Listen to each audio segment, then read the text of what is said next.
You guys are gonna be super proud of me today. Tell you what, prouder than yesterday. And I cleaned this bathroom today within an inch of its life. And you know what? It looks as good today as the day it went in back in 2014. It looks good. It's all getting ready for Tara's visit here. Everything's all shiny and super clean.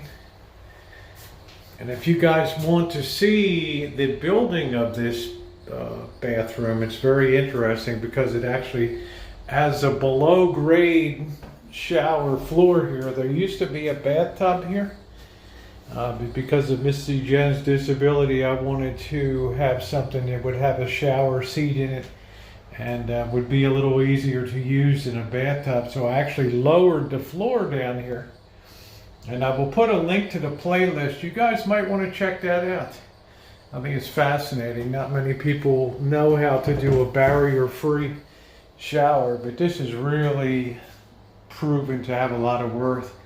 And of course, as you get older, you don't want to be stepping in and out of bathtubs. So this is really like a dream. Are you proud of me, guys? Isn't everything so bright and shiny? Floor's all cleaned up. So check out the playlist and please give me a thumbs up. It is very appreciated. And enjoy the rest of your day. Thanks, everybody.